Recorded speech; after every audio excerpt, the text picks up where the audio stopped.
One of every 3 girls and one of every 5 boys will share the same negative experience before they reach the age of 18. I'm not talking about chickenpox, a broken bone, or even cancer.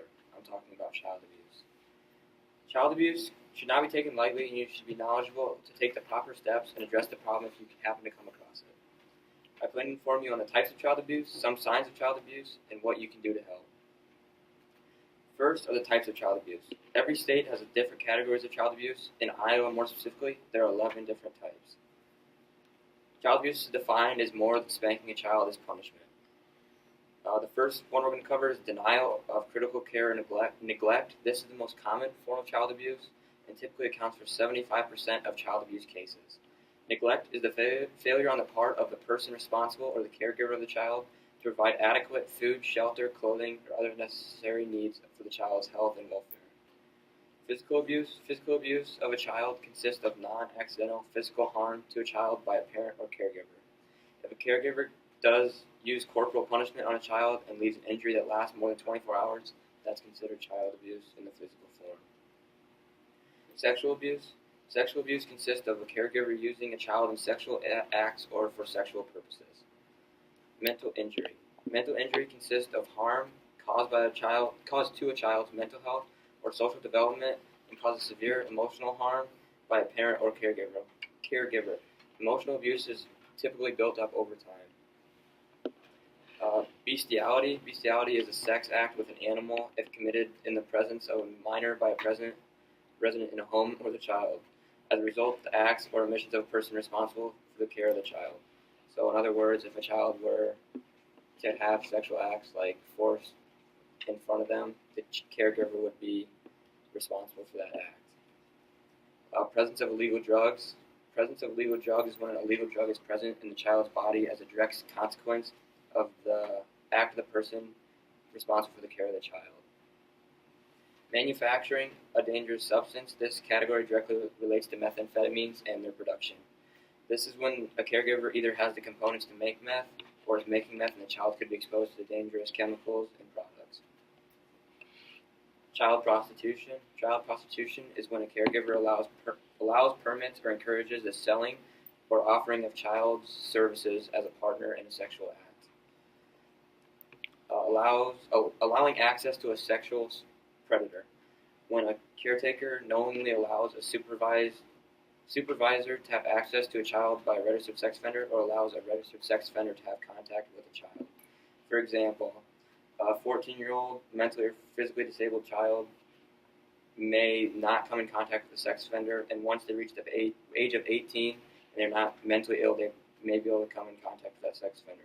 Like exceptions are for kids under the age of 18 and they cannot come in contact with that sex offender.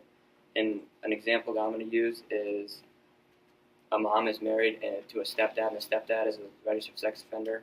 The child under the age of 18 may not come in contact with that party or live in the same house as them. Allows access to obscene material. A caretaker knowingly allows a child access to obscene material, exhibits obscene material to a child, decimates obscene material to a child.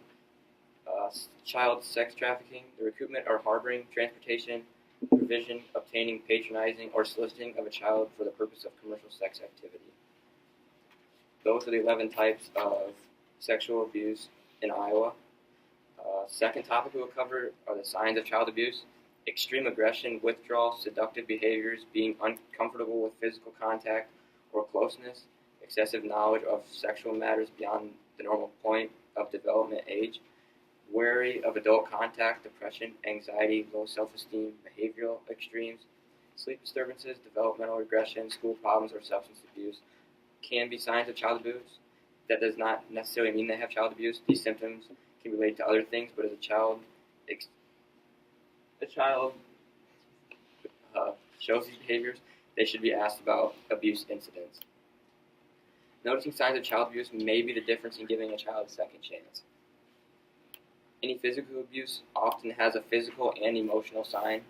Some physical signs that a child might have are wounds in different places but are in different stages of the healing process. One of the most recognizable ways to see if a child is being abused is to see distinct shapes, like as bruises, such as a hand mark. Some emotional signs could be either aggression towards others, including adults and pets. On the other hand, a child could be extremely timid around adults. Another giveaway to child abusing is the story they tell on how they got the mark doesn't make sense or just doesn't add up. Behavioral signs may be wearing long sleeves, out of season fantasies in their art, insomnia, loss of appetite, and maybe any other strange behavior. Again, you cannot jump to conclusions without sufficient evidence. Abuse that fits the sexual abuse category can both have physical and mental signs as well. Physical signs may be trouble sitting or discomfort sitting, torn or bloody underpants, swelling of genitals. Behavioral signs are decline in school performance, poor self-image, lack of self-care, low self-esteem, and sleep disturbances. Signs of neglect often come in the physical form. Signs of neglect are often in the clothes of a child.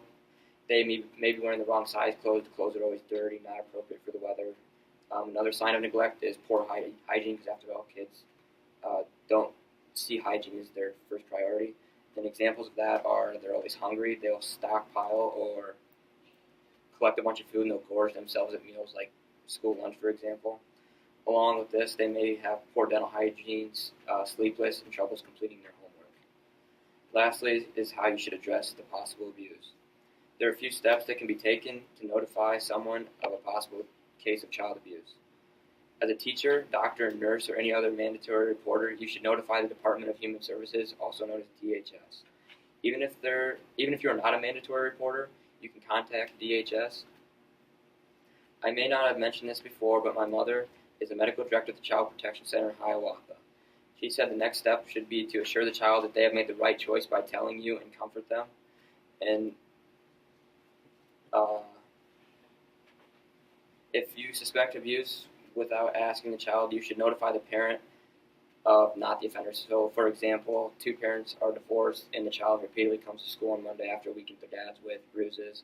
You should notify the mother and not the father, because he'll be likely to abuse the child again. If you believe that it is not safe for the child to return home, you should contact law enforcement and they will take care of it from there. The big point is to not ask the child too many questions to make them panic. And then if the child has other siblings, it's best to contact them to ensure that they are okay and seek answers from them. And again, you have to stay at a biased standpoint and not lead and try to draw information out of the kid to say they are abused when they might not be. These are the types of abuse, the signs, and what you can do to help. My ultimate goal is to better inform you about child abuse, the severity of its effects, and to provide you with the proper steps. Today my job was to inform you about child abuse. I hope you took something away from my speech, and if you ever have the bad fortune to encounter child abuse, you take the proper steps to help the child, because after all, you may be their voice when they can't use theirs. And then here's my model of where some of the marks might show up on a child that is being physically abused.